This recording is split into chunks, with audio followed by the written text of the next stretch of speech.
Hey, what's going on, guys? This is Aaron. You're probably wondering why I'm wearing these silly glasses. Um, this is going to be a Lyme update, but first I want to go over what these glasses are doing.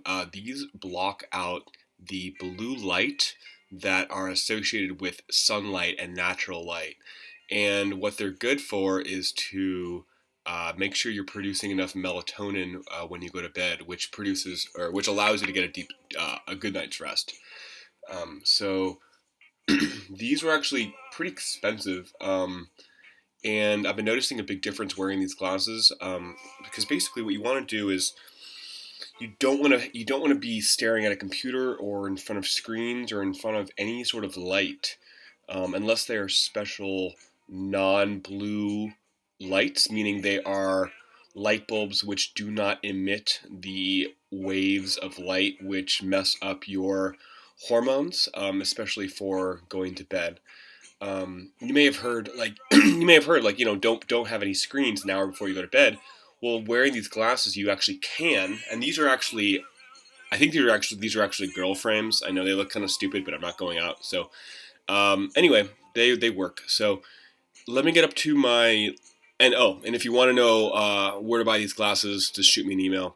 I can let you know where I got them. They're awesome. So regarding the Lyme and all that kind of stuff, if some of you have been following that journey with me, um, I know that I sound fine, I sound healthy, I look normal, I don't have big hives on my face, but the challenge with Lyme is that, or with any sort of long-term annoyance slash illness, is that no one really knows that you are not well and that you're kind of suffering.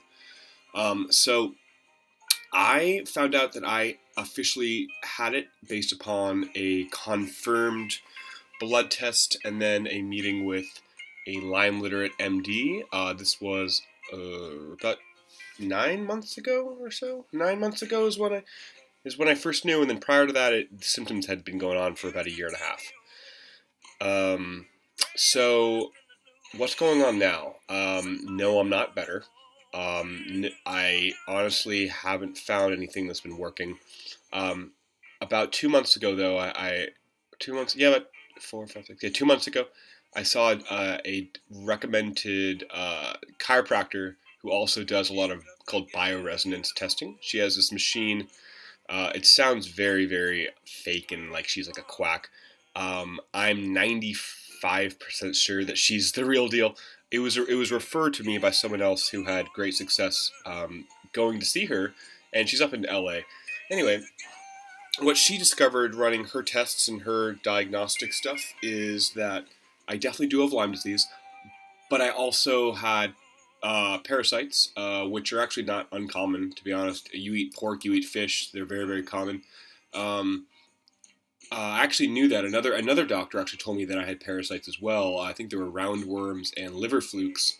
This LA doctor said I had, nah, I think it was roundworms.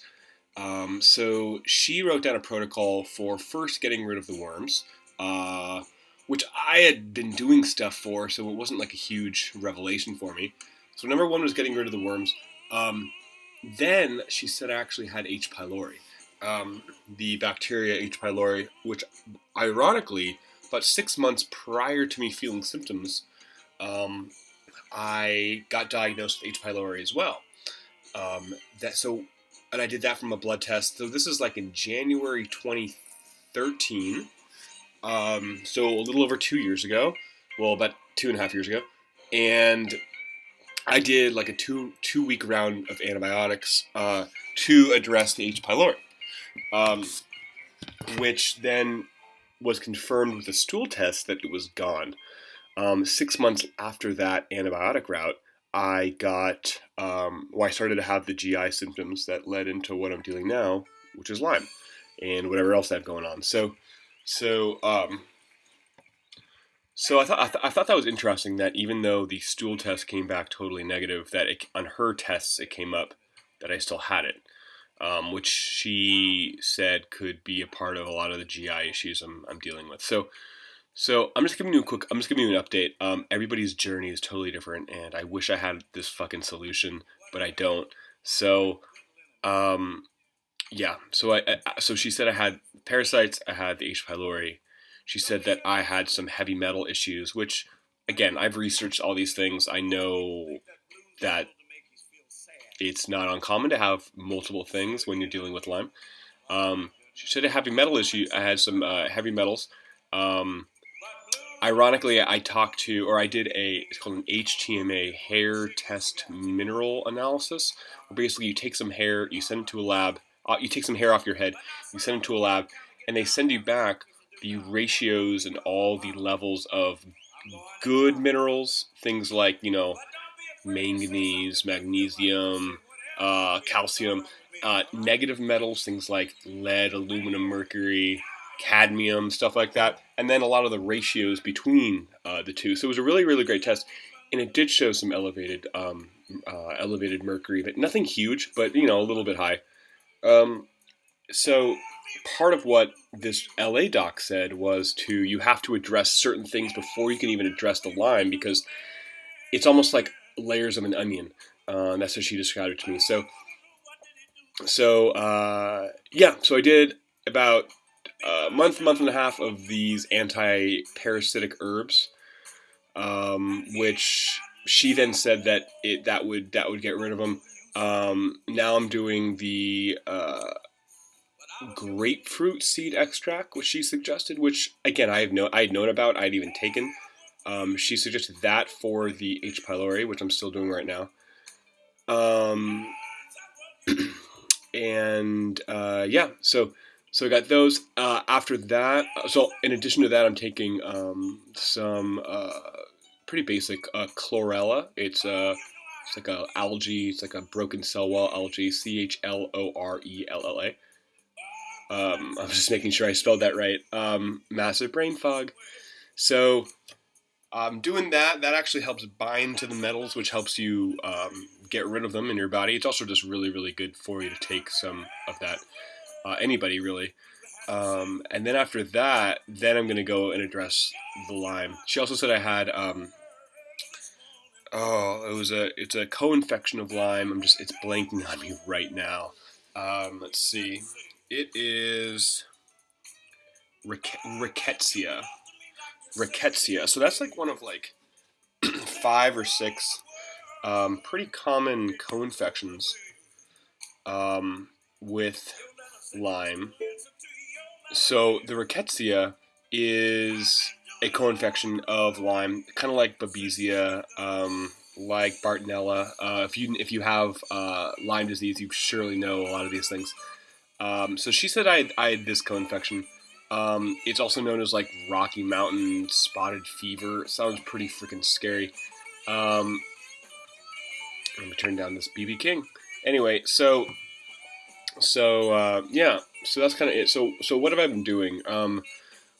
If you're on this journey with me, one of the big challenges is sticking to a protocol, because if you've seen multiple different people, you're going to get multiple different protocols and what they think needs to get done, right? Because like it's good luck finding 2 doctors or even naturopaths or Chinese medicine or whatever the fuck you want to, whoever the hell you're going to.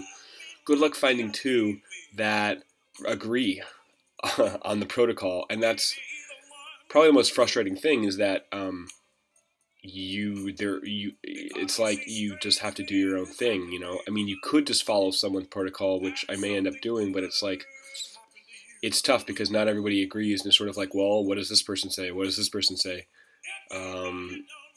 This person wants me to do antibiotics for a year. This person says antibiotics won't do anything for you. Like literally, they can be that separate where excuse me, I have a little cold. One of the doctors I saw said I literally had to go on antibiotics and, for like 9 to 12 months. Another very respected person who's helped a lot of people, they're both very good at what they do. The other person said, that won't do anything for you. So it's just so very frustrating. So what have I been doing recently? I have been researching and getting heavily into essential oils, for that power of using kind of the oils to help. They're pretty darn powerful stuff. I am using DoTerra oils. because they are, I think it's GRAS, grass certified. Don't ask me what that stands for, but basically they're safe for internal consumption. Um, Essential oils you buy at like a health food store, like Whole Foods or whatnot, um, they are not, unless they specifically say okay for consumption. Organic isn't good enough. So spending a little more money than I would at say Whole Foods and getting good quality oils to eat or drink, or actually rub topically because they actually go right into your skin that way. So, but most of them I'm actually eating, or putting in some water eating. You can actually put them in a little veggie capsule and then just swallow them because sometimes it's really kind of gross as you swallow it to go down your throat. Um, so those have actually, those are doing something because when I'm taking them, anything from like oregano, basil, melaleuca, black pepper, cinnamon, cardamom. There's cardamom. There's a whole host that are actually really really good for bacterial Lyme, just kind of boosting the body. Um, uh, Melissa is another oil. Cassia is another oil. I'm trying to think of what I got over there. Lemon. You can actually put lemon in water. It's like drinking less, like drinking lemon juice. A whole host. So there's a couple of websites out there that actually go into protocols to using essential oils to help. So I'm sort of following one of those. I'm also just kind of doing my own research. And if you want some of those, let me know. Shoot me an email.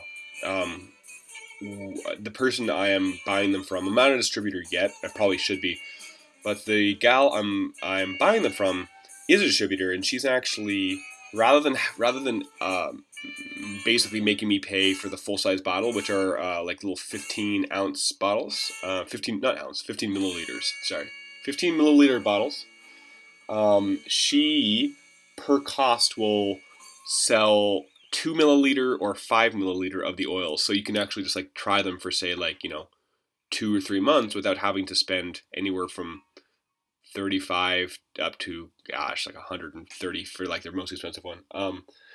Because especially because if you want to do oils, you're probably gonna have to buy at least like 6 to 8 to 10, right?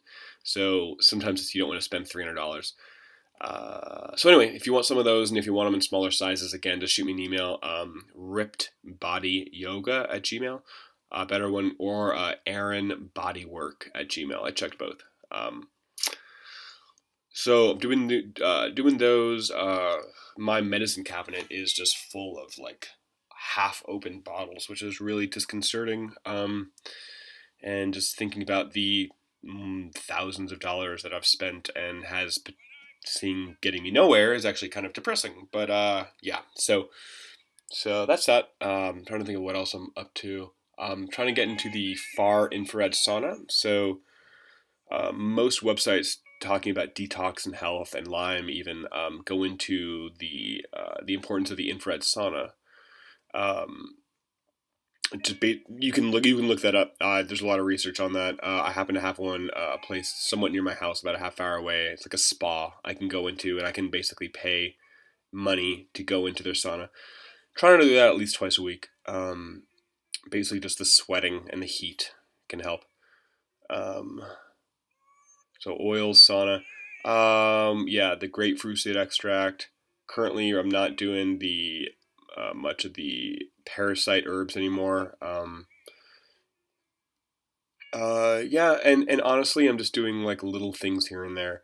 Um, like if I feel like taking a big, like some of this, I'll do some of this, I'll do some of this. I mean, if you have any feedback regarding what's worked for you, let me know. Um, there's also a great group if you do have Lyme. There's a great group on Facebook called, if you were to search Bottoms Up. If you are frightened of seeing parasites and worms, people taking pictures of things that get released as they go number two in the bathroom, that is not a good group for you because there are some graphic pics of little worms coming out of people, which is kind of weird. Um, I still do coffee enemas maybe once in a while. I kind of stopped those. I kind of felt they weren't doing much actually for me. That group, I mean, for a lot of people, coffee enemas are literally a lifesaver, and they will tell you that. Like, it's literally been incredible. For me, not as much. Haven't had those like extraordinary results from them in a sense. So sorry. Here we go. Um, so yeah, so trying to get a little better chair here so you can see me. Pardon the interruption. Please stick with me. I will be back with jokes. I'm just kidding. I don't have jokes. Okay, that's better. Yeah. So doing the herbs, doing the oils, doing the sauna, not really doing the coffee enzymes as much. Yeah. So let me get to kind of how I'm feeling. My well, I'll be really honest with you. It's I go through every minute of every fucking hour. I'm going through just like I mean, like just like pleading with the universe, like please just let me not feel worse. Like literally, it's how I feel. It's I'm very emotional. I will cry a lot. I will just get angry, frustrated, pissed, depressed, over it, sick of it, wanting this to be done. Why is this? Ask myself questions like, what the fuck's going on? Why is this getting? Why am I feeling so horrible? Why am I so tired? Why am I fill in the blank for all the other symptoms I'm feeling? Um, so in terms of symptoms, what I'm feeling, uh, the I would love to stay in bed all day. Like literally, it's a struggle and a force to get out of bed, even on the nights that I clock 10 hours of sleeping. I'm very grateful that I don't have to like live on six. I couldn't. I would have actually probably crashed by now if I could not sleep. Even though sleep doesn't even seem to help. So I'm at the point where, I can sleep. I can go to bed and sleep 12 hours and wake up and feel easily worse than when I went to bed. I'm in bed and I'm just like I I feel like a train hit me and I can't get out of bed. Like so that's how I feel, which is just crazy actually because I used to feel just I jump out of bed and express my gratitude for the universe and the life every morning. Like I mean not that extreme, but like I could have. Like that's how amazing I felt. So to go from that to this is just scary. The brain fog, horrible. Forgetting things, horrible. Vision, cognitive functions, shittier and getting worse. Um, Dislike driving unless I have to, just because it's just like it's just not an enjoyable experience. I can drive. It's just you know I'd rather not be operating heavy machinery. Um, what else is going on with me? Yeah, that's pretty much it. So the symptoms are the same. Really tired. Um, Headache, congestion. My eyes feel like they can't stay open. Really tired. Um, Not as strong. Um, Still a lot of those GI pains, unfortunately, which I thought would have gone away after I did the anti-parasitic herbs, but they didn't. So I wish I had really good news for you. If you're following me, thanks. I'm still deeply in the hunt and in the search. Yeah, it's really scary. So I gotta say, like right now, I'm not really in touch with how frightening it is. I mean, I am a little bit, but probably like when I get in bed tonight, I will be. Um, it's it's really frightening to be getting worse or to feel like you're getting worse and to not have a hold on something yet. And every day waking up and like hoping you just don't feel worse is it's really scary. It's so that's scary. Just the whole like I don't know if I'm gonna like be dead in a year or something like that. Second thing that's really scary is just like going throughout my day. Everything is really difficult. Like things are just hard. Like oh, you want me to like walk through a crowd of people? Like well, I'm gonna be hitting everybody because I don't know where my arms are flailing. Like I feel like I'm not connected to my body, which is really difficult coming from somebody who used to be. It's like a professional athlete who all of a sudden gets like MS and they can't run. it's like that kind of feeling. Obviously, that's probably more extreme because I could still run, but like I'm gonna fall more. Like I don't know, like you know what I mean. So it's that feeling of like a musician who all of a sudden can't hear notes anymore. It'd be fucking horrible. Um, so yeah, and then with that, dealing with relationships, friendships, romantic relationships. You know, my sex drive is nowhere where it used to be. My ability to like, yeah, whole sexual function is not great. And that just has to do with just my body is tired and my adrenals are tired, and I just don't have the energy, and I can't feel as much. I'm not as sensitive. I can't feel as much. My work it's affected my work. It's affected everything. So, teaching yoga, doing massage therapy, it's definitely made them a lot harder, and feel like I'm not delivering as much love and as much like connection as I usually do. I'm just feeling like I'm not in my body, feeling very spacey, feeling incredibly disconnected from what's going on. I think that has to do with my lack of energy in my body, but also like my visually, I'm not as connected with with things. My eyes don't focus as well. Um, a little bit of double vision as well, and just my head is just not firing. I used to meditate a lot, and I try to still.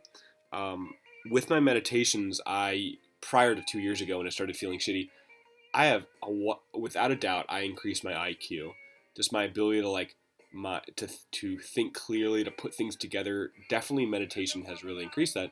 Now I feel like I don't feel that I know my IQ is significantly lower right now, and it makes me fucking angry because I know that like I'm not processing things and I can't synthesize information and speak clearly, and I'm just like fuck. Well, I can't help it. Like this is just how I feel. It sucks. So anyway, sometimes I smile and I kind of laugh because like I have to like laugh at these things because like life is so fucking weird, and it'll just throw you some weird bullshit sometimes. But um, anyway, if y'all made it to this point in the video, you're awesome, and I really appreciate you. I don't know why you're watching this video. Um, maybe you have some health issues as well. Maybe you think my glasses are really cool. I don't know. Um, but feel free to leave a comment. I try to get back to everyone's comments. I'm usually pretty good about that. Or shoot me an email. Yeah. Okay. I gotta go, guys. I'll talk to you soon. Bye bye.